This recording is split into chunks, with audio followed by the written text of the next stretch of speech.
엘워십 찬양팀 소그룹을 리더로 섬기고 있는 박미소 자매라고 합니다. 모태 신앙이 아닌 것으로 아는데 어떻게 신앙을 가지게 되었고 또 우리 교회에 오게 되었나요? 일단 교회라는 곳에 처음 나가게 된 거는 초등학교 때 친구 따라서 나갔던 게 첫 시작이었고요. 근데 그때 이후로 계속 다니진 않았었고, 제가 고등학교 3학년 때 청주순복음교회 고등부에 다니던 친구가 전도축제 한다고 초대를 해줘서 왔다가 그 뒤로 쭉 이 교회에 남아있게 되었습니다. 청주 순복음 교회를 다니면서 가장 기억에 남는 추억이 있으시다면 공유해 주실 수 있으신가요?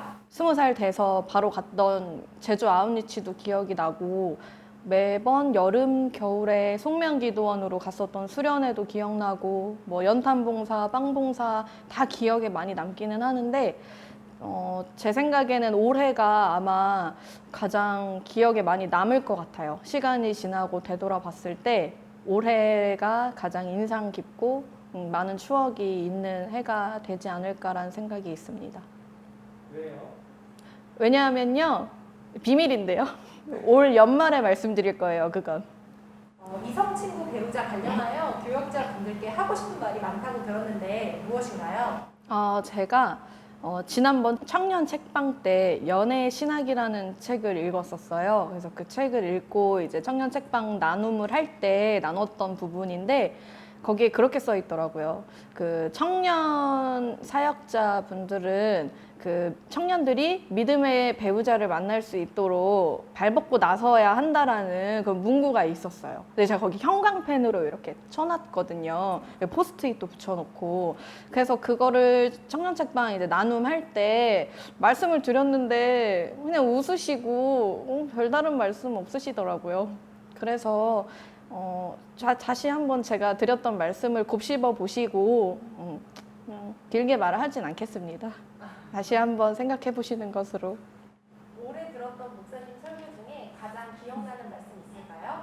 올해 2월 달에 소금과 빛이라는 주제로 설교 말씀 들었던 게 기억이 제일 많이 남아요. 우리는 세상 속에서 살아가는 존재고, 그리고 교회가 아니라 세상 속에서 소금과 빛의 역할을 해야 된다. 그리고 하나님께서는 우리에게 소금과 빛처럼 살아라 라고 말씀하신 게 아니라 이미 너희는 소금과 빛이다라고 우리의 정체성을 말씀해 주셨다라고 들었던 부분인데, 소금과 빛으로 살아가는 삶이 사실 자기를 좀 헌신하면서 또 소량으로도 요리의 전체의 어떤 맛의 조화를 이루어주는 그런 역할을 해야 되는 삶이라고, 그 삶이 곧 하나님께 영광을 돌리는 삶이다라고 말씀을 해주셨었어요. 그 설교를 듣기 전에는 소금과 빛으로 살아가는 게 어떤 삶이지? 어떻게 살아가야 되지? 라는 머릿속에 질문이 좀 있었는데, 그 설교 말씀 듣고 나서 나는 이미 소금과 빛이구나. 그러니까 나는 그렇게 소금과 빛의 역할을 세상 속에서 또 교회 속에서 하면서 살아가야겠다. 이렇게 좀 결단하는 계기가 됐었거든요. 그래서 올해 초에 들었던 그 소금과 빛이라는 설교가 가장 인상 깊었습니다. 직장 생활 하시는데 그리스도인으로서 어려운 점은 없으세요? 사실 직장이라는 곳이 소중하긴 하지만 마냥 편하고 또 즐겁지만은 않은 곳이잖아요. 나의 역할에 대한 책임감이 분명히 따라오는 부분이기 때문에 늘 어떤 긴장감을 가지고는 있는데요. 제가 일을 하다 보면 뭐 예상치 못한 변수가 생기기도 하고, 너무 정신없이 바쁘기도 하고, 그러니까 답이 안 보이는 상황들도 맞닥뜨릴 때가 있어요.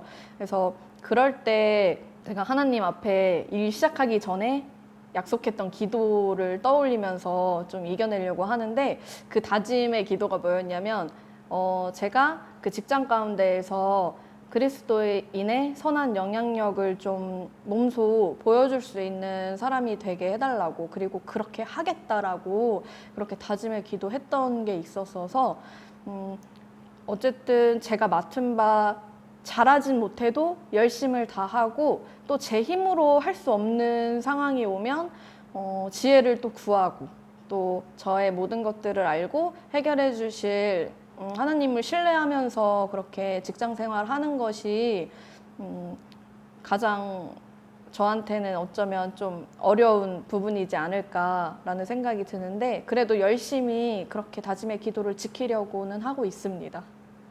싱어로 섬기다가 찬양팀 리더까지 하게 되셨는데 그렇게 결심하게 된 계기와 상황 가운데 하나님께서 주신 특별한 마음이 있으신가요? 제가 2019년 7월부터 찬양팀을 섬기게 됐었는데요. 그때는 싱어 인원이 많이 없었고 제가 찬양하는 걸 워낙 좋아하니까 내가 조금은 도움이 되지 않을까라는 생각으로 시작을 사실 했었고요. 그렇게 1년 반 정도 찬양팀을 섬기고 나서 2020년 연말에 목사님께 저 이제 찬양팀을 내려놓겠다라고 말씀드리려고 이 청순 카페에서 뵌 적이 있어요. 그래서 그런 말씀을 드려야 되는데 목사님이 우리 에러십에 대한 어떤 마음과 그 가지고 계신 계획들을 엄청 열심히 설명해 주시는데 제가 차마 입이 안 떨어지는 거예요. 그 내려놓겠다라는 말이. 그래서 그 이야기의 결론에서는 결국 제가 그럼 제가 2021년도에 에러십 찬양팀 리더로 한번 섬겨보겠다 이렇게 결론을 짓고 나왔었거든요. 어떤 하나님이 저에게 주시는 특별한 마음을 통해서 결단하고 섬김의 자리에 나간 것은 시작은 아니었던 것 같아요. 근데 지금 하면서 이 섬김의 자리에 나오면서 왜 나를 이 자리에 세우셨고 왜 나를 통해서 이렇게 섬김의 자리에 나가게끔 하시는지 조금씩 알아가고 있는 중이어서 아마 올 하반기까지 이 섬김의 역할에 최선을 다하다 보면 그 특별한 마음, 저를 통해서 계획하신 그것들을 조금 더 자세히 알 수 있지 않을까 기대가 됩니다. 리더로 섬기면서 하나님께 받은 은혜가 있다면 말씀해 주세요. 리더로 섬기다 보니까 아무래도 저희 팀원들 한 명 한 명의 개인의 삶을 조금 더 들여다보게 되고 또 그 친구들이 예배를 준비하는 마음이라든지 개인의 신앙이 어떠한지 그런 부분들까지 더 깊게 좀 들여다보게 되더라고요. 그러다 보면 자연스럽게 또 마음이 깊어지기도 하고 그렇게 됐는데 제가 그 친구들을 바라보는 그 시선 또 그런 마음들 그 마음들을 통해서 하나님이 나를 바라보실 때 이런 눈빛 그리고 이런 마음 이런 사랑을 주시는 건 아닐까 이런 생각이 딱 스치듯 지나간 적이 있었어요. 근데 지금도 그런 마음을 항상 느껴요. 제가 그 에러십 팀원들을 바라볼 때 그 저의 마음이 하나님이 저를 바라보실 때 느끼는 그 마음일 거라는 그런 확신이 있어서 제가 리더로 섬기면서 받은 은혜 중에는 그게 가장 큰 은혜라고 생각합니다. 신앙이 침체되지 않기 위해서 믿음을 지키는 나만의 방법이 있다면 무엇인지 말씀해 주시겠어요? 나만의 방법은 무언가를 계속 하는 거인 것 같아요.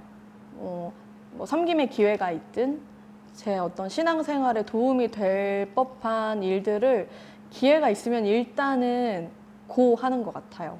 그래서 사실 시간이 없을 때는 저도 좀 많이 망설여지기도 하고 그렇기는 한데 그래도 일단 하겠다라고 마음을 먹으면 다 하게끔 해주시는 것 같더라고요. 그래서 양육반도 그렇고 제가 지금 섬기고 있는 그 자리도 그렇고 청년 책방 같은 것도 그렇고 일단은 해보겠다라고 마음을 먹으면 다 가능하게 하시는 것 같아요.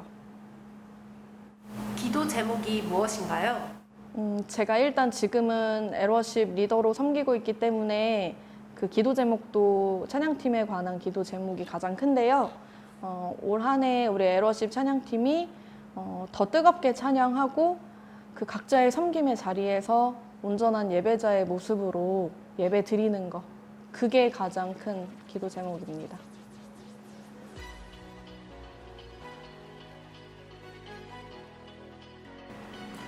이상형이 어떻게 되세요? 이상형 만날 수 있다고 생각하세요?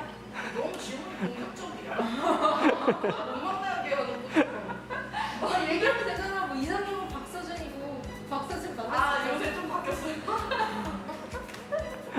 이상형 키도 크고 잘생겼는데 본인은 그걸 몰라서 몸에 배어있는 겸손함? 그리고 배려심이 깊고 다정다감한데 아무한테나 또 친절하지는 않는 단호함. 그리고 주위를 둘러볼 줄 아는 여유가 있는데 또 자기 할 일은 똑부러지게 하는 책임감. 그리고 사람에 대한 존중이 있고 타인의 감정을 공감해 줄 줄 아는 따뜻함. 만날 수 있을까요?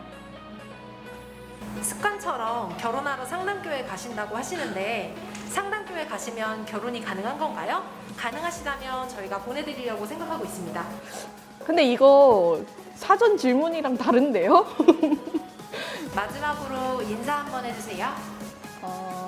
2탄을 기대해 주세요.